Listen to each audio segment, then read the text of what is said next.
জানগা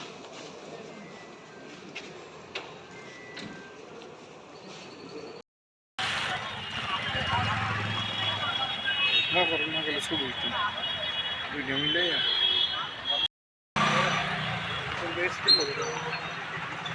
হ্যাঁ ফেচা ফেচা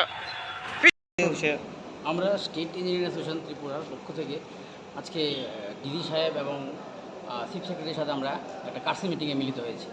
আমরা মিলিত হয়েছি এই কারণে যে মাঝখানে যে একটা গেল রেমাল একটা সাইক্লোন, সেই সাইক্লোনে ভারতবর্ষের সব জায়গাতেই কিছু না কিছু ক্ষয়ক্ষতি হয়েছে। আমাদের ক্ষুদ্র রাজ্য ত্রিপুরাতে অনেক ক্ষয়ক্ষতি হয়েছে। তার মধ্যে আমাদের বিদ্যুতের অসম্ভব ক্ষতি হয়েছে, যেমন বিদ্যুতের পরিবাহী তার, কোথাও খুঁটি, কোথাও ট্রান্সফরমার ভেঙে গেছে, নষ্ট হয়ে গেছে, ড্যামেজ হয়ে গেছে। তো এত কিছু সত্ত্বেও আমরা যারা ইঞ্জিনিয়াররা আছি, বিশেষ করে আমাদের যারা বিদ্যুৎ দপ্তরে চাকরি করেন, কাজ করে ইঞ্জিনিয়াররা অক্লান্ত পরিশ্রম করবার চেষ্টা করছে যেন মানুষের সেই পরিষেবা আবার সুন্দর করতে পারে। সেই অবস্থায় আমাদের যারা কর্মরত ইঞ্জিনিয়াররা আছে ওরা কাজ করছে। এর মধ্যে দেখা গেছে গত 29 তারিখ আমাদের এক ইঞ্জিনিয়ার অপু পাল, উনি সত্যি খুব নিষ্ঠাবান ইঞ্জিনিয়ার। উনি কাজ করছেন, কাজের মাঝখানে যখন মানে আমাদের সেই অনারেবল কোর্ট চত্বরে কাজ করছিলেন, সেই সময় ওনাকে একজন জনৈক ওনাকে অ্যাসাল্ট করেছে ওনাকে। সেই পরিস্থিতিতে আমরা আজকে খুব ক্ষুব্ধ, আমরা মনে মর্মাহত।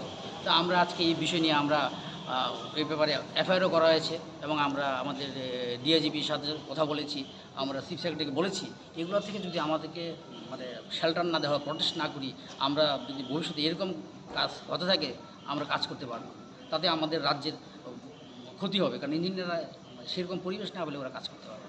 তো ওদেরকে আমরা বলেছি যে আমাদের এই মানে অবস্থা থেকে আমাদেরকে যেন প্রোটেস্ট করা হয়, আমাদের প্রোটেকশন দেওয়া হয়।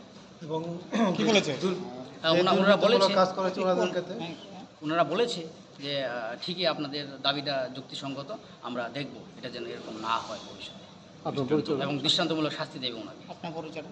আমি Satyabrata Das, general secretary, state engineer association.